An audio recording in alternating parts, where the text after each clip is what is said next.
Bismillahirrahmanirrahim. Uhayyikum tahiyatal Islam, tahiyatal mubarak min indillah. Assalamualaikum warahmatullahi wabarakatuh. Alhamdulillahi rabbil alamin, alladzi bi ni'matihi tatimmu shalihat wa bi fadlihi rafi'ud darajat. أشهد أن لا إله إلا الله وحده لا شريك له وأشهد أن محمدا عبده ورسوله الذي لا نبي ولا رسول بعده اللهم صل وسلم وبارك وكلم على نبينا محمد وعلى آله وأصحابه ومن تبعهم بإحسان إلى يوم الدين أما بعد. قال الله تعالى في القرآن العزيز أعوذ بالله من الشيطان الرجيم يا أيها الذين آمنوا اتقوا الله حق تقاته ولا تموتن إلا وأنتم مسلمون. وقال رسول الله صلى الله عليه وسلم في حديثه الكيس من دان نفسه وعمل لما بعد الموت والأحمق من اتبع نفسه هواها وتمنى على الله الأماني. Ikhwati fillah, para jamaah majlis ta'lim fastabiqul khairat. Insyaallah dirahmati Allah Subhanahu wa taala. Kita bersyukur pada Allah Subhanahu wa taala di tengah kesibukan aktivitas kita. Allah Subhanahu wa taala meringankan langkah kita untuk kita hadir bersimpuh bermuajahah yang tentunya dalam rangka mengisi hari-hari kita dengan kebaikan yang semoga menjadi asbab Allah takdirkan kita wafat dalam keadaan yang husnul khatimah. Yamutul mar'u ala ma 'asha 'alaihi.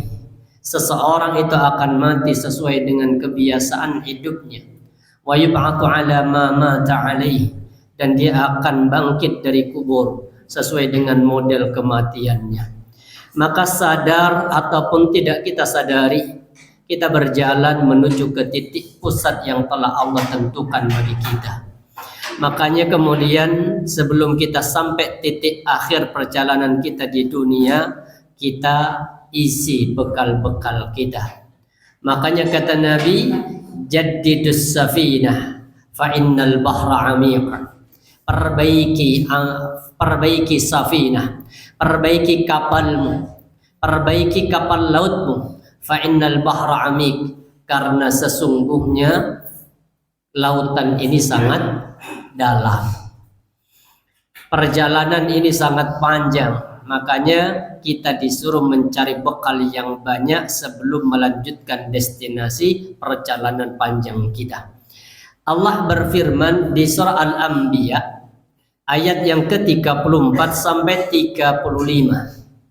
A'udzu billahi minasyaitonir rajim. Wa ma ja'alna, dan tidaklah kami, kata Allah, menjadikan li basyarin, bagi setiap manusia, min qablika, dari sebelummu, al-khuldah, abadi. Artinya Allah mengatakan tidak ada manusia yang abadi yang hidup di sebelum kita. Jadi nggak ada yang abadi, walaupun masih ya khilaf, ya nggak khilaf sebenarnya.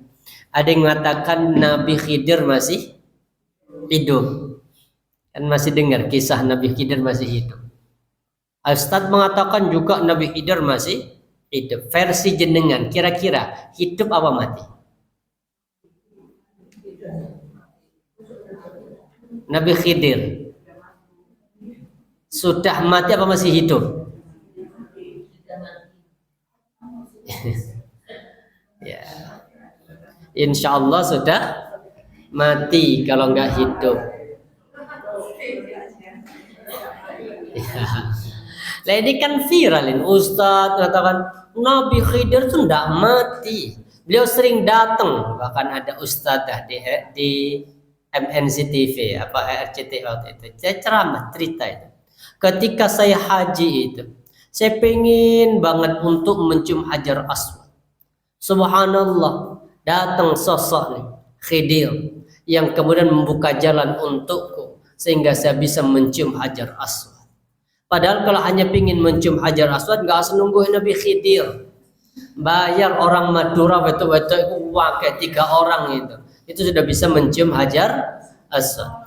Jadi Allah katakan kalau di ayat ini tidak ada seorang pun yang hidup abadi sebelum engkau Muhammad. Artinya semua orang sebelum Nabi Muhammad diutus sudah wafat. Nabi ada 124.000 nabi, 313 rasul, ya wafat semua. Kalau ada nabi yang masih hidup, maka Nabi Muhammad itu tidak dianggap sebagai khatamul anbiya, penutup para nabi dan rasul. Dan nabi sendiri tidak akan lagi ada kenabian setelahku dan tidak ada nabi yang membersamaiku. Karena Nabi Muhammad itu memang terakhir dan tidak ada nabi yang sezaman dengan Nabi Muhammad. Kenapa? Kalau nabi-nabi yang lain kan banyak yang sezaman. Jangan tahu Nabi Ibrahim sezaman sama Nabi siapa? Nabi Lut. Kan sebelum malaikat menghancurkan kaumnya Nabi Lut itu kan mampir dulu ke rumah Nabi Ibrahim. Padahal sezaman kan. Lah kenapa Nabi Muhammad kok nggak ada yang sezaman sama Nabi? Lagi walaupun penutup kan mungkin iso gandengan nih loh. Kenapa kok Nabi Muhammad tidak gandeng?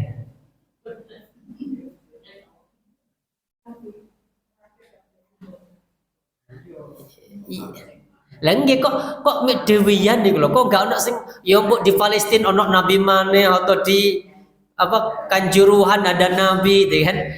Kenapa kok Nabi Muhammad itu kok tidak ada yang sezaman? Nah, disinilah kemudian keistimewaan Nabi Muhammad. Apa kata Allah? Allah mengatakan di banyak ayat itu, wa ma ja'alnaka illa kafatan wa ma arsalnaka illa kafatan linnasi basyiran wa nadhira. Coba dicek ayatnya.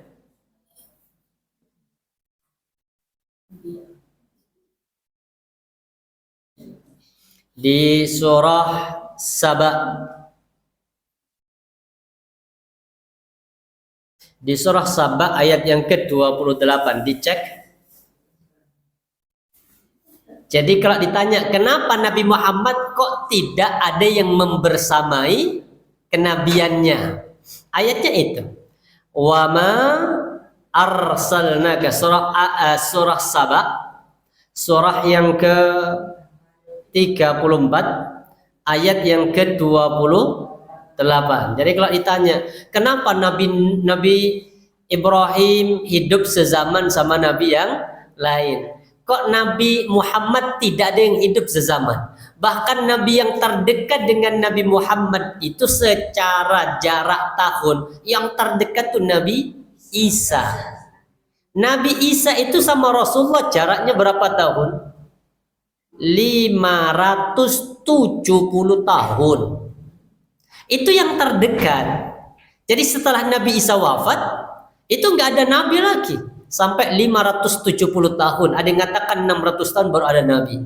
Maka kalau ditanya kenapa Nabi Muhammad kok kenabiannya tidak ada yang sezaman sama Nabi Muhammad? Karena ini jawabannya. Wa ma arsalnaka, dan tidaklah kami, kata Allah, mengutusmu. Mu di sini siapa? Nabi Muhammad. Illa kafatan linnas, kecuali untuk seluruh manusia. Basyiran wa nadhira, tugasnya membawa kabar gembira dengan adanya surga, wa nadhira, dan memberikan peringatan dengan adanya neraka, walakin aktsarun nasi la ya'lamun, tapi kebanyakan manusia tidak ada yang mengetahui. Jadi kalau ditanya kenapa Nabi Muhammad tidak ada yang sezaman, karena agama Nabi Muhammad berlaku untuk seluruh alam semesta. Kalau agama Nabi itu dulu nabi-nabi sebelum Nabi Muhammad berlaku untuk kaumnya khusus. Jadi Nabi Nuh, Nabi Ibrahim itu apa? Yang nggak bisa ngajari kaumnya Nabi Lut karena memang ajarannya berbeda. Kemudian nabinya berbeda, makanya ada yang hidup sezaman. Karena kalau dulu itu para nabi diutus untuk kaumnya, sedangkan Nabi Muhammad diutus untuk seluruh. Kalau ada dua nabi yang sezaman sama Nabi Muhammad, kan bingung. Ambil sopoi. Like sekarang kan akhirnya tetap siapapun itu, mau laki mau perempuan, mau tinggal di Indonesia ataupun tinggal di Arab Saudi, ya role modelnya tetap Rasul. Coba di Palestina ada nabi yang sezaman sama Nabi. Kemudian di Palestina bahasanya mungkin bahasa apa Pak? Injil itu kan bahasa apa Pak? Ibrani contoh. Yang ngerti kalau di Indonesia kan ada Suryani. Itu Mama Gufron itu. Bahasa semut, bahasa itu Gufron sing paham. Ini kira Ibrani. Kemudian sholat, terus melok sapa iki? Melok Nabi Muhammad atau melok nabi yang lain? Makanya kenapa Nabi Muhammad tidak ada yang sezaman, karena agama Nabi Muhammad untuk seluruh, bahkan orang Jawa sekalipun saya nggak iso moco Arab, kalau sholat wajib bacanya pakai bahasa. Gak bisa kemudian aku nggak hafal bahasa Arab ya, wis tak ganti bahasa Jawa. Gak bisa. Bahkan kalau kita ngomong artinya bahasa kita di luar bahasa Arab dalam sholat, maka dihukumi batal. Makanya ditanyakan, tidak ada nabi yang hidup di zaman sebelum Nabi Muhammad kecuali pasti mati. Berarti menunjukkan bahwa tidak ada namanya keabadian. Yang abadi itu hanya siapa? Hanya Allah. Kemudian ada yang abadi sampai hari kiamat. Iblis itu umurnya sampai hari kiamat. Dowo, nggak mati-mati kalau iblis. Kalau jin mati. Kalau bangsa jin itu biasa kayak manusia. Ada yang lahir, ada yang apa? Nikah, ada yang muslim, ada yang kafir. Kemudian apa? Dia juga mati. Sedangkan yang tidak mati itu hanya iblis. Makanya kalau pingin umur panjang jadi iblis. Tapi iblis itu kan dari bangsa apa? Bangsa jin. Kalau kita nggak bisa, kita hanya sampai mentok di mana? Setan. Jadi kalau manusia itu hanya mentok di setan, sifatnya. Jadi setan itu sifat. Bisa jadi alladzi yuwaswisu fi sudurin nas minal jinnati. Kalau setan artinya sejahat-jahatnya orang, gak bisa iblis. Enggak. Patokannya sampai di mana? Setan, karena iblis itu dari bangsa jin. Jadi yang gak mati itu hanya iblis. Kalau setan, manusia yang berwujud jadi setan mati juga. Sejahat-jahatnya Fir'aun mati. Sampai Fir'aun itu kan apa? Ngaku Tuhan aja. Jadi tiba-tiba mati kayak serenang. Iya. Lah kayak serenang itu Tuhan. Jadi satu-satunya Tuhan yang gak bisa menyelamatkan diri dari ciptaannya, ya Fir'aun itu. Masa ngaku Tuhan kemudian apa? Gak iso mentas dari laut. Kalau Allah mengaku Tuhan memang benar. Kenapa? Ketika Nabi Musa pukul Musa, pecah. Fir'aun pukul Fir'aun. Anak sing metu paling iwak cilik-cilik apa? Makanya ketika sudah mau mati sadar kalau dirinya bukan Tuhan. Makanya taubat. Cuma telat. Jadi kalau tidak ada yang kekal. Wa ma ja'alna li basyarin min qablikal khuld afa in mitta fahumul khalidun. Apakah mereka akan kekal? Maka jika engkau mati Muhammad, apakah mereka akan kekal? Kullu nafsin dha'iqatul maut. Jadi setiap yang bernafas dha'iqah pasti apa? Merasakan mati. Jadi dha'iqah di sini dha'iqah itu artinya merasakan. Berarti nanti ada dahsyatnya sakaratul maut yang dirasakan oleh semua manusia, baik itu orang kafir ataupun orang muslim, itu pasti merasakan panasnya sakaratul maut. Nanti kita bahas di sakitnya sakaratul maut. Kemudian di dalam surah yang lain Allah berfirman, walikulli ummatin ajal. Bagi setiap umat itu ajalun. Ada apa? Batas. Makanya ajal ini bagian dari 4 catatan takdir. Dan setiap kita itu sudah Allah tentukan takdirnya. Takdir manusia. Ada 4 takdir manusia yang sudah Allah tentukan 50.000 tahun setelah menciptakan langit dan bumi. Yang pertama takdir rezeki, takdir kita. Yang kedua takdir ajal. Yang ketiga takdir amal. Yang keempat takdir surga ataupun takdir neraka. Jadi setiap kita itu punya 4 ini sudah. Allah sudah tentukan setiap takdirnya. Makanya jangan terlalu sedih dan jangan terlalu khawatir dengan konsep hidup kita tentang masalah rezeki. Walaupun semua barang sekarang naik, yang paling banyak naik kan plastik itu naik. Saya nggak pernah ini kan, makanya ketika ditanya pakai plastik Pak, nggak usah, wis tak kode weh. Di Indomaret kan mesti ditanya pakai plastik apa enggak? Bayar deh plastiknya. Mau bayar cewek? Oh, saya nggak pernah tahu. Pakai plastik Pak, wis tak kode weh Mbak. Nggak usah plastik gitu lah. Jadi kita itu sudah ditakdirkan ini rezeki. Nah, termasuk nanti rezeki di dalamnya kan ada apa? Rezeki itu bisa berupa harta, kemudian apa? Keluarga. Ini bagian dari rezeki. Jadi suami, istri itu bagian dari catatan rezeki. Makanya tidak dicatat jodoh itu tidak masuk di antara 4 ketetapan takdir.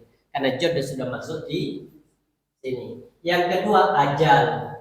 Ajal ini berarti kapan kita akan mati. Kemudian sebabnya karena apa kita akan mati. Yang ketiga, kita akan mati di mana. Ini sudah Allah tentukan. Walaupun ada dokter spesialis jantung, ternyata sing paling ngerti jantung matinya serangan. Nah itu sudah bagian dari sebab. Cuma yang menjadikan mati itu bukan karena sebabnya, tapi karena batasnya ajal itu loh. Makanya walikulli ummatin ajal. Setiap umat itu pasti ada ajalnya. Sebabnya sudah Allah tentukan. Makanya kemudian kata Nabi, al-hadaru la yabghi al-qadar. Sikap berhati-hati orang itu tidak akan merubah takdir. Jadi sikap hati-hati seseorang tidak akan merubah takdir. Seperti contoh, Allah takdirkan seseorang ini meninggal ketabrak kereta contoh. Allah sudah hati-hati. Setiap nyebrang sudah tolak itu. Bisa jadi nanti apa? Mungkin orang lain yang lalai. Petugas penjaga apa? Palang ternyata lalai, terlambat nutup, ada orang masuk. Nah, Allah takdirkan mati dengan itu. Ya sudah, itu memang sudah takdirnya. Makanya bagi orang beriman itu, kondisi apapun yang menimpa kepada kita, insya Allah tidak akan terlalu larut dalam kesedihan. Seperti ada orang nabrak, ya kita marah kepada yang nabrak, ugal-ugalan dan sebagainya. Tapi di balik itu bagi orang beriman sadar ini, wis pancen, wis wayai, mau gimana lagi ya sudah. Ini catatan lagi. Makanya walikulli ummatin ajal.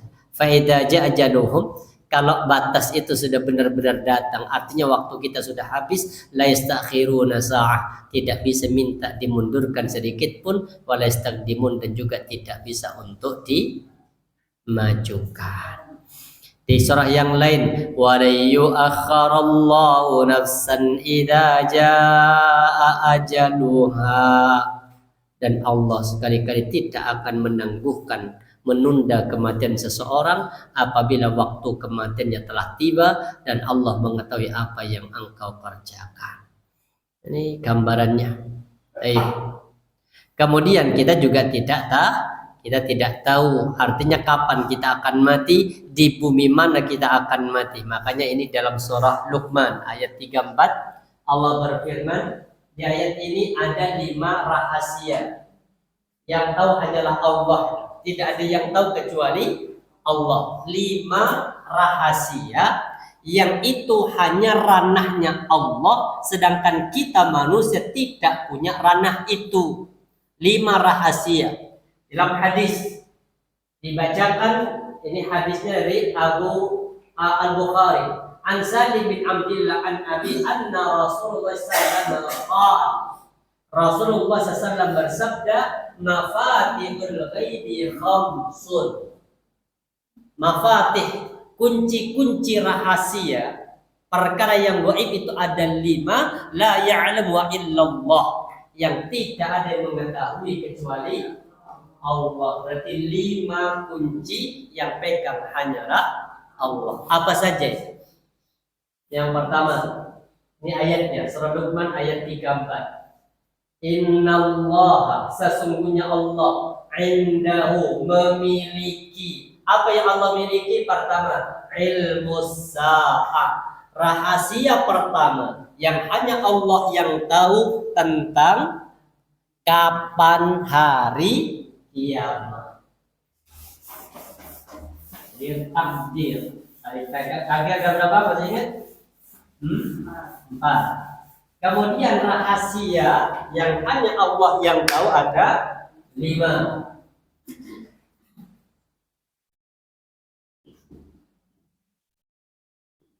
Yang pertama apa? Hari kiamat. Ini yang tahu adalah Allah. Makanya kalau ada orang yang memprediksi, itu bukan ustadz itu. Dukun. Iya, yang bisa memprediksi itu dukun. Lawang Nabi Muhammad aja pernah ditanya kok, mata sa'ah ya Rasul, kapan hari kiamat? Dan Nabi ditanya, bahkan malaikat Jibril juga tanya kepada Rasulullah tentang apa? Anisa, tentang hari kiamat. Apa jawaban Rasulullah? Mal mas'ul bi'alamin as-sa'il, yang ditanya tidak lebih tahu daripada yang bertanya. Artinya yang ditanya Nabi Muhammad, sing bertanya malaikat Jibril, sing bertanya yo gak ngerti kapannya, yang ditanya juga gak ngerti. Makanya Nabi jawab, mal mas'ul bi'alamin as-sa'il, yang ditanya yo bodoh gak ngerti. Ini mas bahasa kita. Ya sudah, kalau gak ngerti kapannya, tunjukkan apa tanda-tandanya. Kalau tanda-tandanya Nabi Muhammad ngasih kode. Cuma yang pasti kiamat itu terjadi pada hari Jumat, itu aja. Kalau harinya hari Jumat, kapannya tidak ada yang tahu. Makanya kalau memprediksi 299 itu dulu saya masa SMP 99 itu, saya masih di Pondok Hidayatullah di Jember, itu 99 itu. Universitas Jember itu. Mahasiswa dari Banyuwangi banyak yang pulang 1 hari sebelumnya, itu benar. Pulang ke Banyuwangi. Kenapa? Dia mengatakan mau hari kiamat sama orang tua di kampung. Benar, mudik kita. Masuk sampai di radar Jember, Jawa Pos itu. Mahasiswa UNIJ dari Banyuwangi banyak yang pulang karena apa? Meyakini hari kiamat terjadi pada tanggal 9, bulan 9, tahun 99, jam 9 lebih 9 menit 9 detik. Tak tunggu itu. Tiba panitia belum siap. Lah kan ini kan, fa idza nufikha fis-sur, apabila sangkakala itu ditiup. Kan ada 2 tiupan sangkakala. Tiupan sangkakala pertama menjadikan hancur seluruh alam semesta. Tiupan sangkakala yang kedua menjadikan bangkit. Ketika tiupan sangkakala yang kedua, bangkit semua manusia dari kubur menuju keputusan Allah. Kala ini tiupan sangkakala yang kedua. Fa idza nufikha fis-sur, maka ketika sangkakala itu ditiup, sangkakala yang kedua setelah kehancurannya, fala ansaba bainahum, maka tidak ada pertalian nasab di antara mereka, wala yatasaalun, dan mereka juga tidak saling meminta. Jadi kalau nanti bangkit dari kubur, kumpul di padang mahsyar, tidak ada suami istri, tidak ada anak, tidak ada orang tua, tidak ada tetangga. Semuanya hari itu hidup dalam keadaan sendiri-sendiri. Nah, di sini kemudian yang enak, faman thaqulat mawazinu, maka barang siapa ketika ditimbang nanti di mizannya Allah ternyata pahalanya lebih berat, faulaika humul muflihun, maka mereka lah orang-orang yang beruntung. Bersyukur yang gemuk karena timbangannya berat. Ya. Faman thaqulat mawazin, maka barang siapa yang berat timbangannya. Yang berat timbangannya berarti apa? Cuma di sini gak ngaruh ya, beratnya badan tidak mempengaruhi terhadap apa? Beratnya amal. Sebaliknya, ini yang kurus-kurus ini. Wa man khaffat mawazinu, maka barang siapa yang ringan timbangannya, kurus, sedih hidupnya, menderita sehingga tidak menjadikan dirinya gemuk. Jadi yang kurus itu berarti masih penuh dengan penderitaan, kurang bahagia. Ya. Kurang bahagia, kurang ini, kurang jalan-jalan ini. Faulaika, maka mereka lah alladzina khasiru, orang-orang yang mereka rugi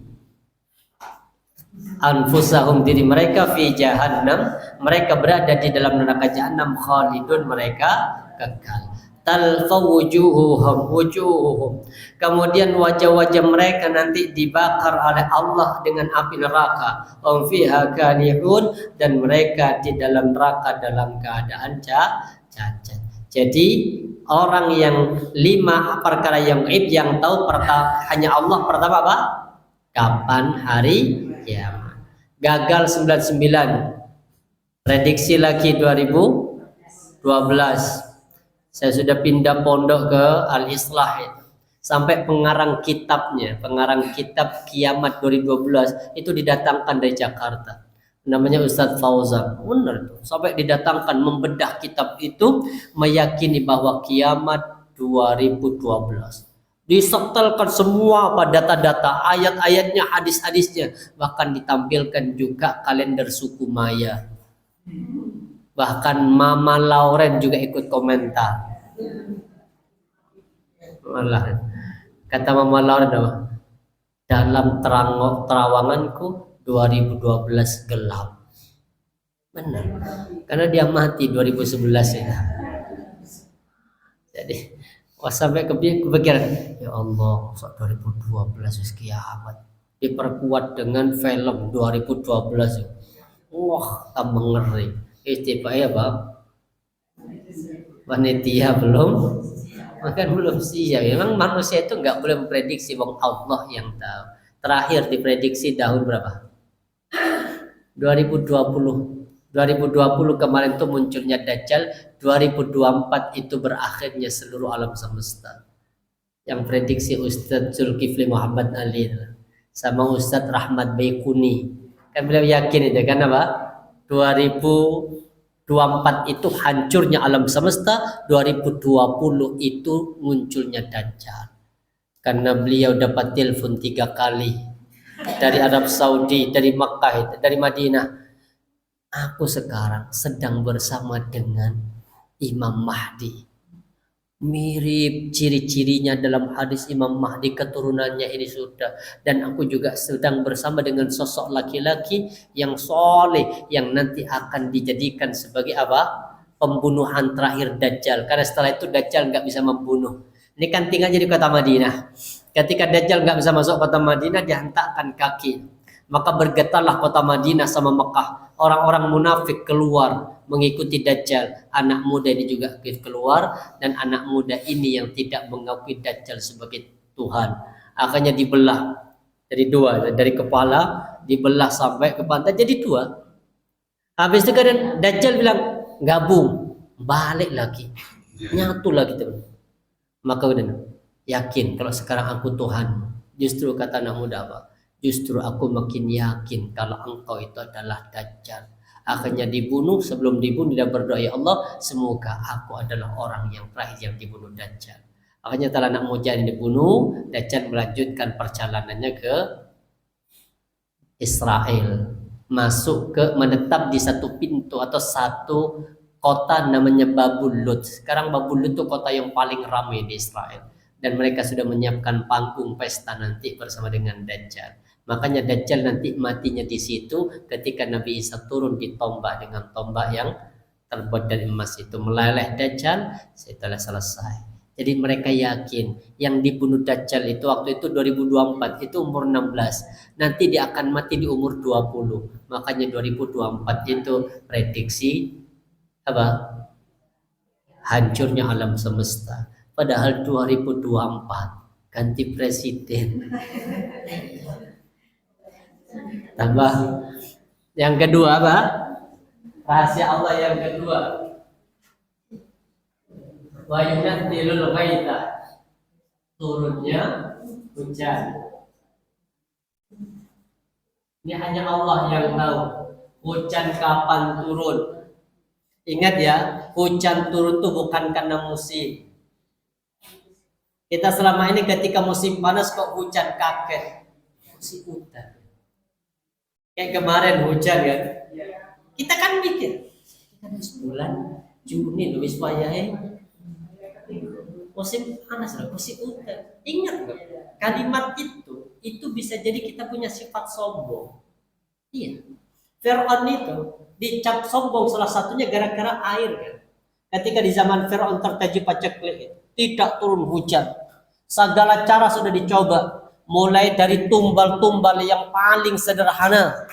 Menyembelih kambing kemudian dilemparkan jadikan tumbal biar turun hujan. Gak turun hujan. Kemudian ganti dengan sapi, belum turun. Ganti dengan unta juga belum turun. Bahkan gadis pun, wanita cantik yang masih gadis itu juga dijadikan sebagai persembahan agar turun hujan. Ternyata belum turun juga. Maka akhirnya Haman itu, para pembesar-pembesar Fir'aun dipanggil.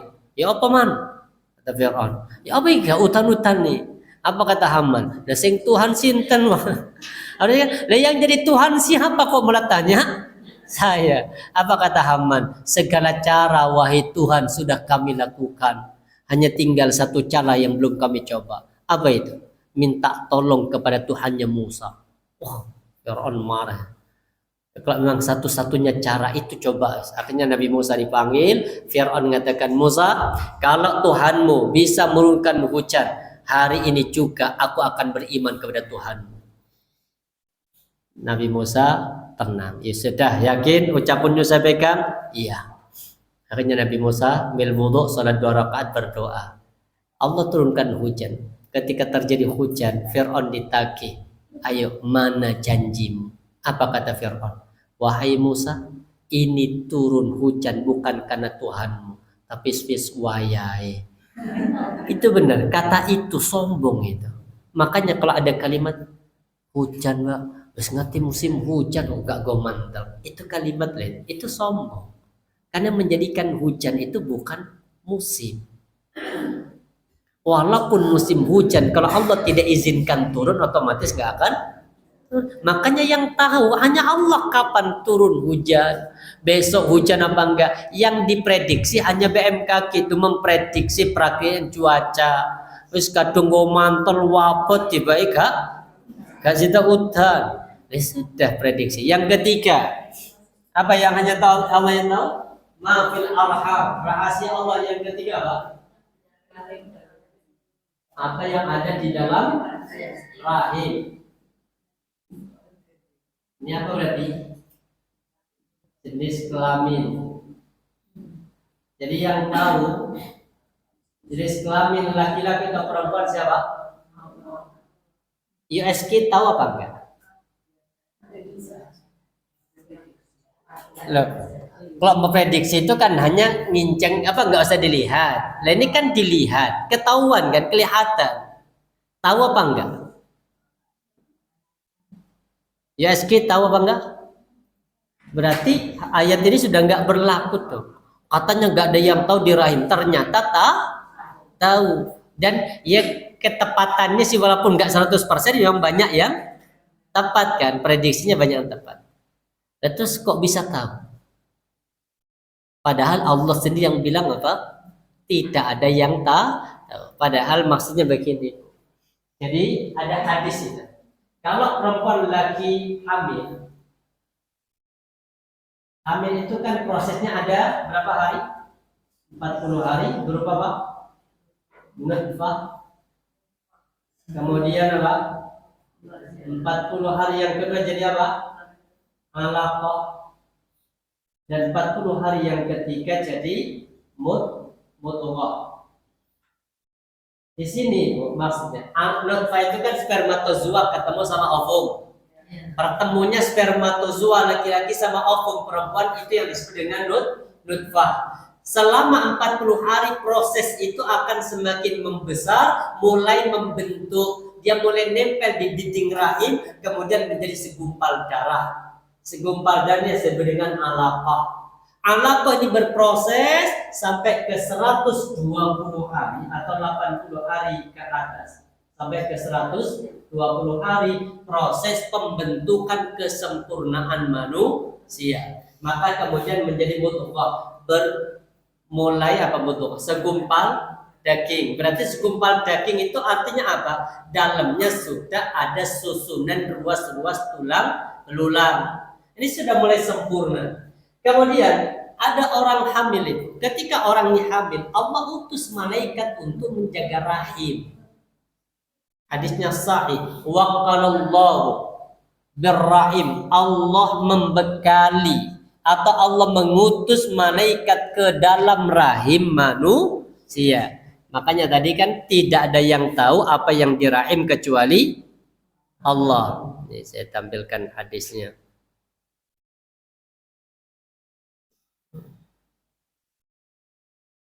Bahwa setiap ada orang yang hamil, Allah sudah mengutus. Yang diutus oleh Allah apa? Malaikat. Ini malaikatnya, ini hadisnya. Ini hadisnya sahih, riwayatnya Al-Bukhari dan Muslim. Menunjukkan bahwa apa? Tidak ada yang tahu kecuali Allah. Ini. Wa qalallahu birrahim. Allah mengutus seorang malaikat untuk rahim seorang wanita ketika sudah ada apa? Pembuahan, artinya spermatozoa sama ovum sudah ketemu, diutus. Makanya jangan terlalu banyak makan sambal. Dan malaikatnya kah? Modesen. Jaga di mana?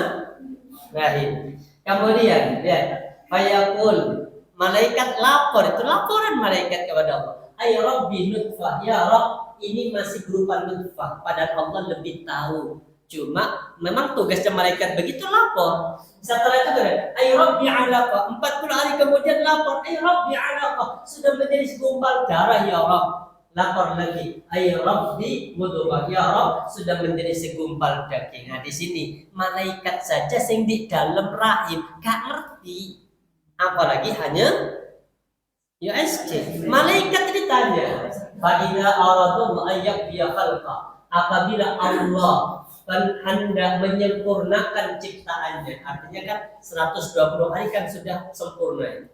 Bentuk kesempurnaan dengan apanya?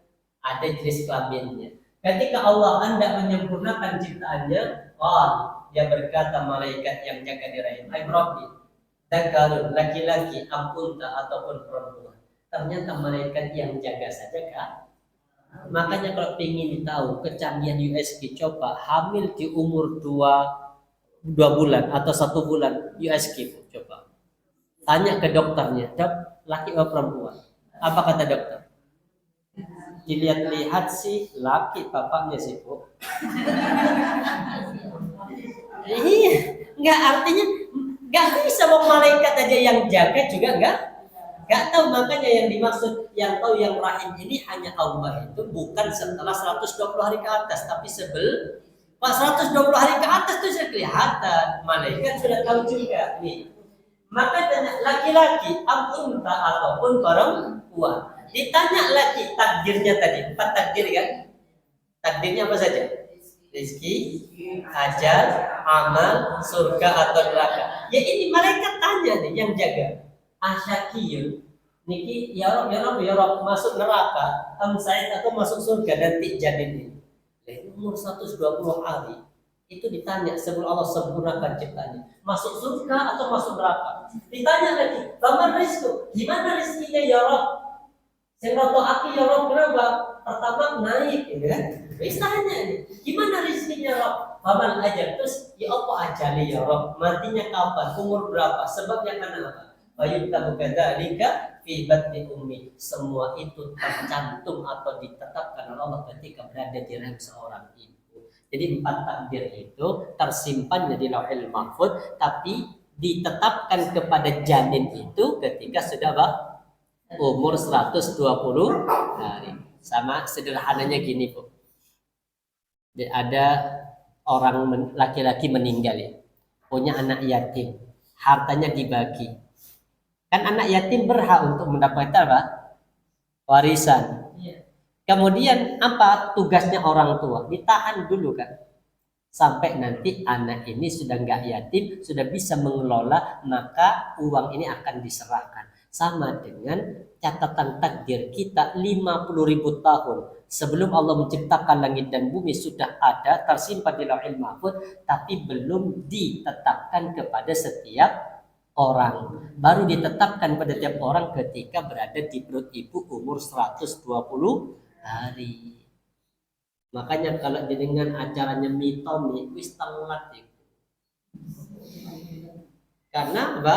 Takdirnya sudah Allah tetapkan. Yang paling bagus itu ngeloni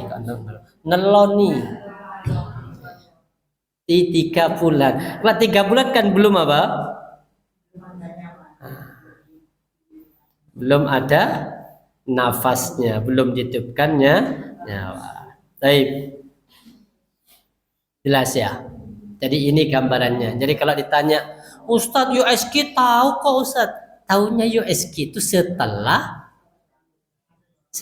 tuntas, artinya setelah dia sempurna, wis ketahuan ini laki. Malaikat aja nggak tahu yang jaga ketika masih proses. Kemudian yang keempat, apa rahasia Allah yang hanya Allah yang tahu? Selain pertama tadi kiamat, yang kedua turun hujan, yang ketiga rahim, yang keempat wa ma tadri nafsum madza taksibu ghadah. Tidak ada yang tahu tentang hari esok. Jadi kita tidak ada yang tahu tentang hari esok. Maksudnya apa? Kita mau ngapain besok itu nggak ada yang tahu. Makanya kalau berjanji selipkan kalimat insya Allah. Tidak ada yang tahu kecuali Allah tentang hari esok. Hari esok itu akan terjadi apa? Apakah musibah atau nikmat itu hanya Allah yang tahu. Kemudian yang terakhir hanya Allah yang tahu. Yang kelima apa? Wa ma nafsun tadri bi ayyi adin tamut. Kita akan mati di bumi mana? Ini hanya Allah yang tahu.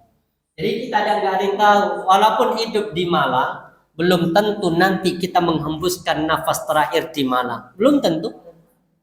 Walaupun kita menetap di Malang, bisa jadi Allah takdirkan kita akan mati di Jakarta. Bisa. Ada? Mending tinggalnya di Malang, mulai tekan cilik di Malang terus. Kuliah ya di Malang, SMA di Malang, kerja di Malang, rumah di Malang. Ternyata apa? Satu ketika ada temennya nikah.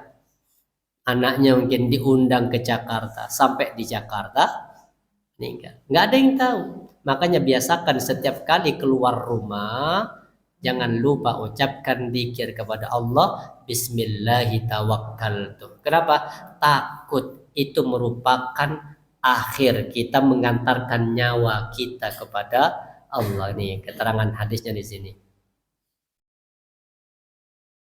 Tentang kita akan mati di bumi mana.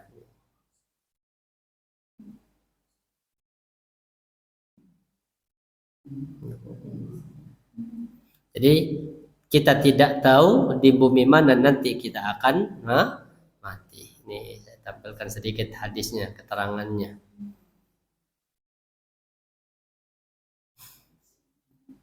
Ini hadisnya Ibu.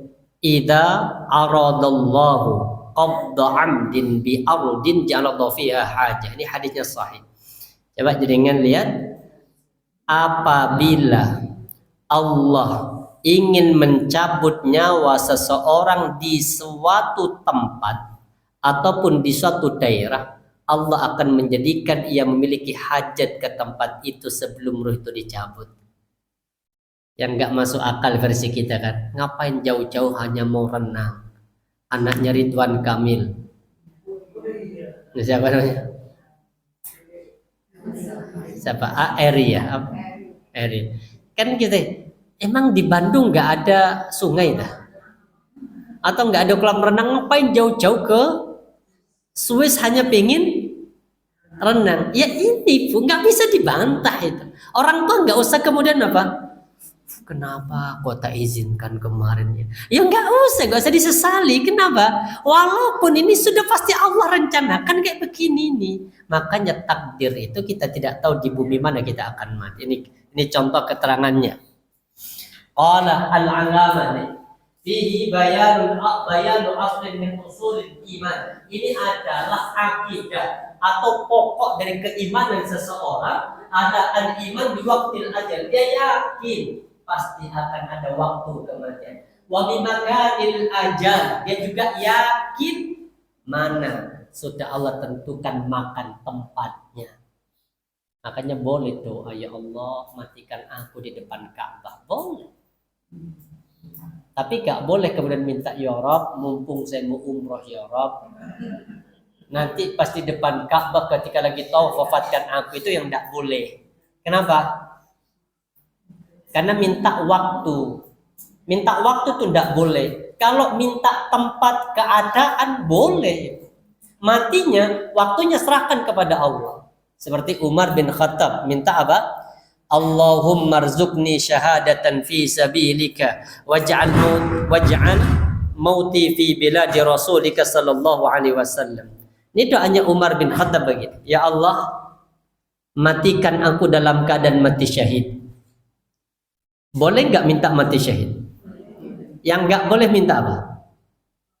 Minta mati waktu. Ya Rabb, mumpung saya sih perang ya Rabb, matikan. Itu yang nggak boleh. Kenapa? Karena bagi orang beriman itu umur panjang itu merupakan keberkahan tersendiri, karena akan makin banyak pahala yang bisa dia bawa bekal sebelum menghadap kepada Allah.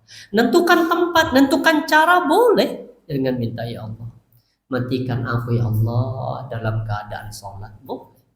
Tapi nggak boleh kemudian menentukan ya Allah, mumpung lagi tahajud ya Allah, cabut pas nanti saya sujud terakhir, itu yang nggak boleh. Tapi kalau minta mati keadaan apapun itu boleh, yang nggak boleh menentukan. Nah, ini makanya apa? Biwaktil ajal wa bimakanil ajal wa bisababil ajal. Di sebab kematian juga sudah Allah tentukan. Ya sebabnya mati kita nanti sudah Allah tentukan. Ada yang mati kesela, ada. Ya kan, ada yang apa namanya, anak kecil tuh. Ya di Singosari makan ini lali dia. Makan buah ini rambutan. Dan dikikit kan, akhirnya keselak nyangkut di sini. Tak bisa nafas, meninggal. Dan namanya anak kecil kan dianggap ini kan. Kalau kita kan dikikit dulu, dibuang bijinya kan, ini ketelan, mati. Ada yang mati karena apa? Kecelakaan. Ada yang mati karena apa? keserempet, semua itu sudah Allah tentukan. Makanya sikap hati-hati itu tidak bisa merubah catatan takdir. Yang bisa merubah itu apa? Doa. Makanya sikap hati-hati. Aku takut makanan dijaga, nggak pernah makan seenak-enak. Takut kolesterol. Takut akhirnya Pak gorengan, pokoknya sing goreng-goreng nggak pernah disentuh. Emang setelah itu nggak akan mati juga. Kalau mati juga makanya dinikmati. Mau ajak makan goreng, Bismillah, ayam bakar OTW, udah. Yang penting tahu diri. Tahu diri itu artinya apa? Fala tusrifu, jangan berlebihan. Karena yang menjadikan penyakit itu karena apa? Berlebihan. Sama yang kedua yang menjadikan penyakit itu jaluan, minta dibayari terus itu. Nanti koncone akhirnya apa? Ya mangkal juga, akhirnya serangan jantung.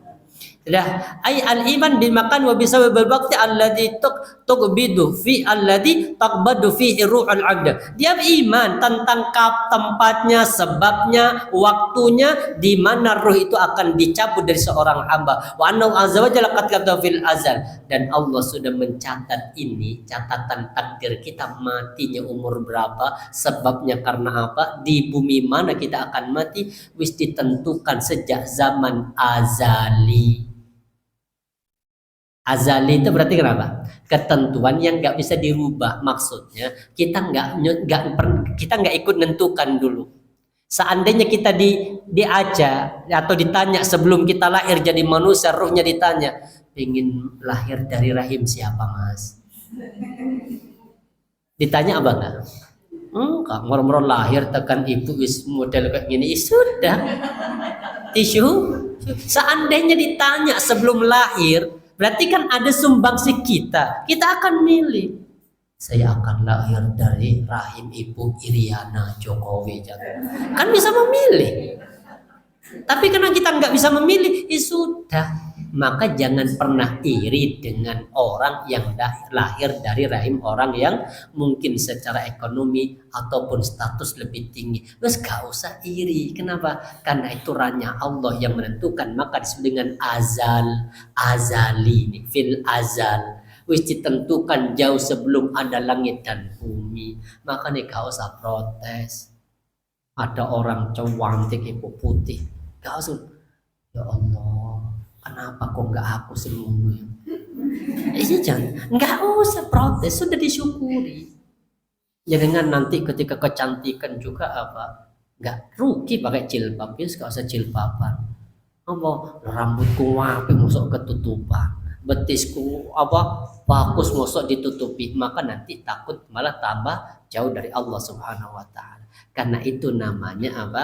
Takdir sejak zaman azali. Yang nggak bisa dirubah juga apa? Warna kulit. Kan kita nggak pernah minta, Mbak, mau putih, hitam, merah, sawo matang atau sawo mentah. Kan kita nggak dikasih pilihan. Tiba-tiba lahir sudah kayak, ya nggak matang-matang amat sih.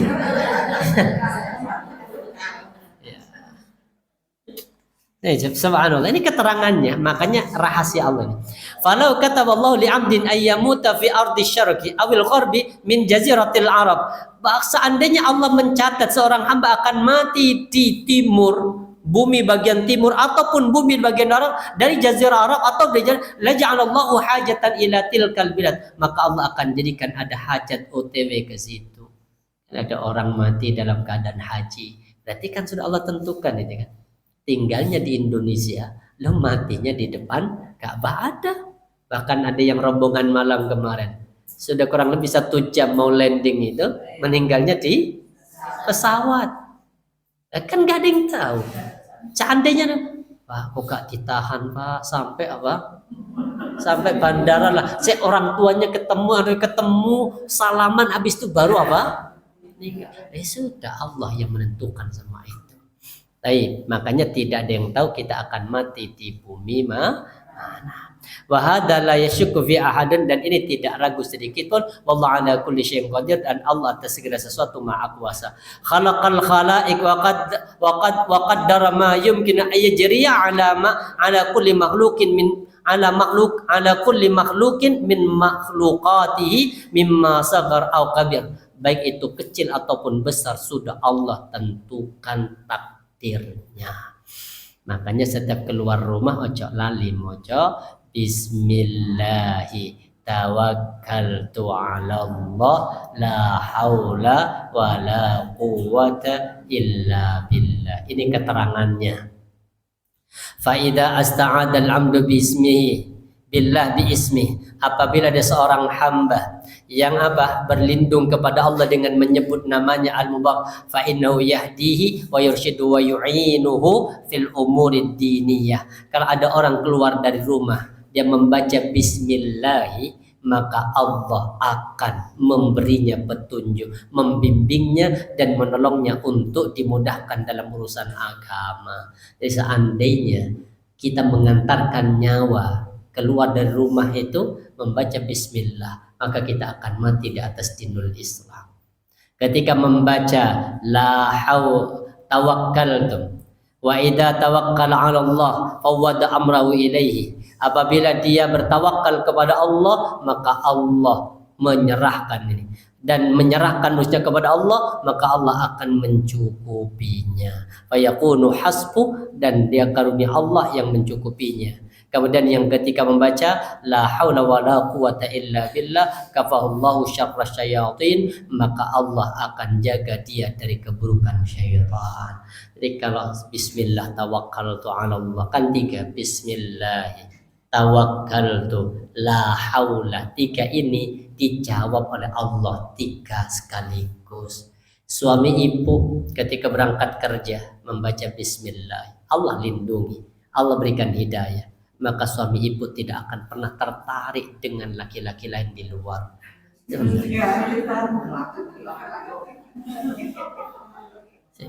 Yang saya sampaikan benar. Iya, benar yang saya sampaikan, Ibu.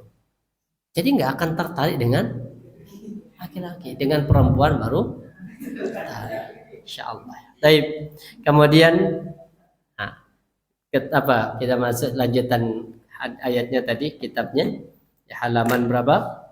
484 tentang keutamaan mengingat mati. Artinya kita pasti akan mati, cuma kapan di mana kita akan mati hanya Allah yang tahu. Ini gambaran tentang kematian seseorang, ini hadisnya, ini gambarannya. Ini hadis Allah subhanahu wa ta'ala, Rasulullah SAW membuat garis segi 4. Ini garis segi 4. Ini garis segi 4. Kemudian beliau Rasulullah membuat garis di tengahnya keluar dari segi 4. Ini garis yang keluar dari segi 4. Kemudian Rasulullah membuat garis-garis kecil kepada garis yang ada di tengah ini dari sampingnya yang berada di tengah. Ini garis-garis tengahnya, ini garis-garis kecil yang ada di tengah. Kemudian Rasulullah menjabarkan, hadza insan. Titik yang di tengah ini namanya manusia. Yang ini namanya manusia. Ini kita di sini. Wa hadza ajalu mukhitun bih. Segi 4 ini namanya ajalnya yang meliputi kehidupan kita. Kemudian wa hadzal ladzi wa kharijun, yang keluar dari segi 4 itu amaluhu. Yang sampai melewati batas segi 4 itu keinginan, cita-cita. Bisa jadi cita-citanya si tua, ternyata umurnya sudah habis. Contoh ada yang bercita-cita 2029 saya nyalon presiden lagi, ternyata 2028 akhir mati. Apa yang tersisa? Cita-cita. Makanya cita-cita itu melewati batas. Yang di dalam ini, apa yang di dalam? Ini. Yang kecil-kecil ini, yang kecil-kecil garis-garis kecil dalam itu adalah musibah-musibahnya. Lepas dari satu musibah, maka pasti musibah yang lain mengenainya. Lepas dari satu musibah, pasti yang lain mengenainya. Ini gambarannya. Jelas? Ini manusia ya, sini kita. Kemudian yang ini apa? Atas. Namanya apa? Ajal. Jadi kita itu nggak akan pernah mampu melewati ajal ini. Ini kalau tiap orang kan beda-beda. Ada yang Allah berikan batas umur mungkin 80. Maka sudah dia akan habiskan di dalam ruangan ini selama 80 tahun. Ketika sudah habis, selesai sampai pinggir, maka dia akan mati. Kemudian yang tidak akan pernah habis itu apa? Angan-angan, cita-cita. Nanti kita akan bahas di bab tentang apa? Cita-cita nih, halaman 487 itu. Keragaman manusia tentang angan-angan yang muluk-muluk sih, pengen ini, pengen itu, gak pernah habis. Ya, umur sudah 70 bikin kos-kosan tingkat 5, kebayang baru bangun tingkat 2 mati. Yang tersisa tinggal cita-cita. Nah, kemudian yang di kotak kecil ini diabetes, ini kolesterol, asam urat, jantung, tensi, kanker, ini semua nih. Ingat kata hadis tadi, lepas dari asam urat kena diabetes, lepas dari diabetes, kolesterol, artinya tidak akan ada orang yang terlepas dari musibah ini, pasti akan kena. Aman Ustaz, tensinya bagus, terus apa diabetesnya juga terkontrol bagus, asam uratnya bagus, kolesterolnya bagus Ustaz. Ternyata ketabrak mobil. Ini mesti kena. Jadi nggak akan ada yang lepas, pasti. Tapi ingat, yang menjadikan kita mati itu bukan karena yang di dalam ini. Yang menjadikan kita mati ini dalam apa namanya? Sebabnya. Kok mati? Kecelakaan. Emang kalau nggak kecelakaan nggak mati?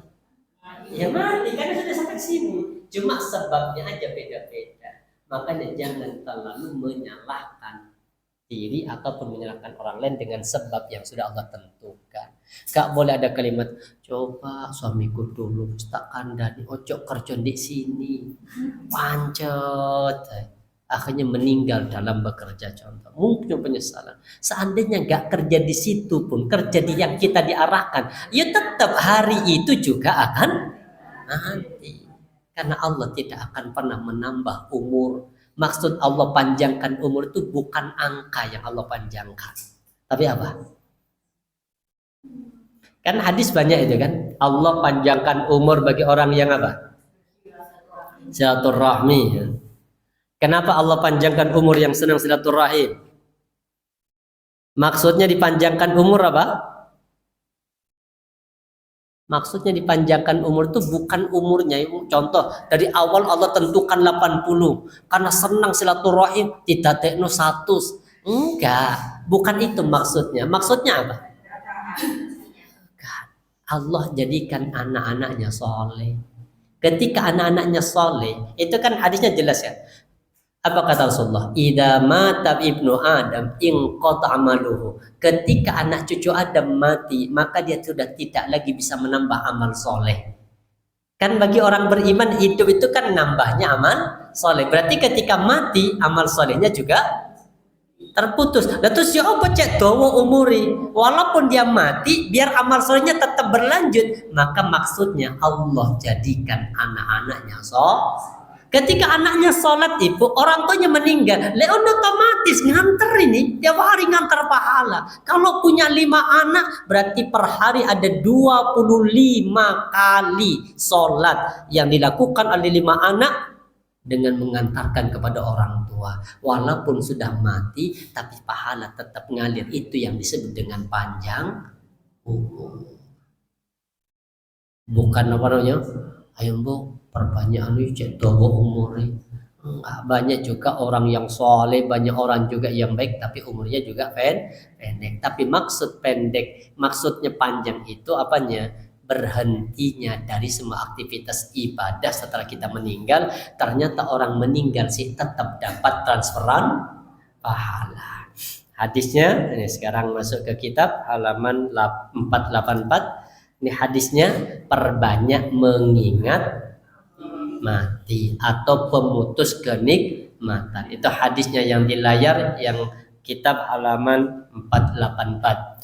Rasulullah mengatakan dari Abu Hurairah radhiyallahu anhu, hadis sahih riwayatnya Imam At-Tirmidzi, Imam An-Nasai, Imam Ibnu Majah, Imam Ahmad bin Hambal dan lain sebagainya. Kata Nabi, aktiru dzikraha dhimmil ladzat al-maut. Aktiru, perbanyaklah kalian mengingat pemutus kenikmatan. Perbanyaklah kalian mengingat pemutus kenikmatan. Al-ladzat. Apa itu? Al-maut, kematian. Jadi kata Nabi, perbanyaklah kalian mengingat mati. Apa maksudnya ini? Fa innahu lam yadhkuru ahadun fi dikin minal 'aishi illa wasa alaih. Barang siapa, kata Nabi, yang banyak mengingat mati di waktu sempit kehidupannya, kecuali mengingat kematian itu melonggarkan kesempitan hidup atas seseorang. Kayak sekarang ini berat beban hidup kita, ekonomi makin sulit, barang-barang makin naik, mahal makin naik. Kalau jenengan bayangkan tentang apa? Ya opo min anakku masa depannya, maka kita akan apa? Sempit hidup kita. Soalnya kemudian apa? Wis sopo ae dadi presiden se-Indonesia kok ngene ya kan. Akhirnya sempit. Terus gimana?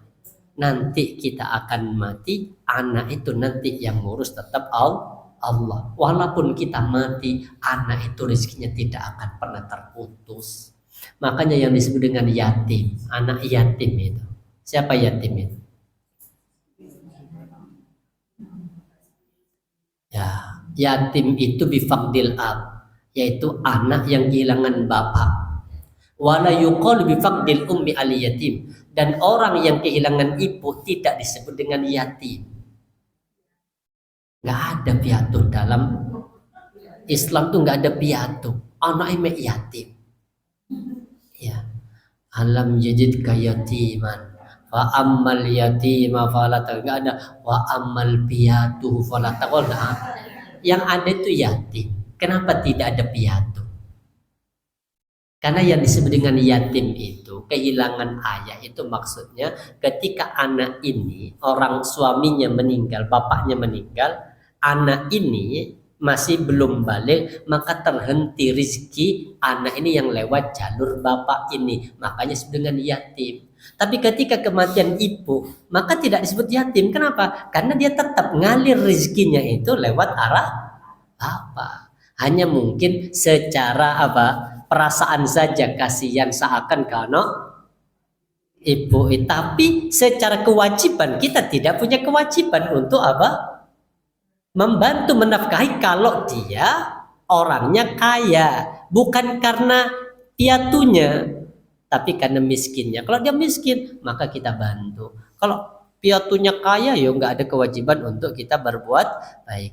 Beda sama yatim. Kalau yatim walaupun kaya, tetap kita punya kewajiban untuk membantu berbakti. Kenapa? Karena yatim itu masih tetap miskin karena haknya orang tua waris belum diberikan kepadanya karena masih belum balik. Di situ perbedaannya.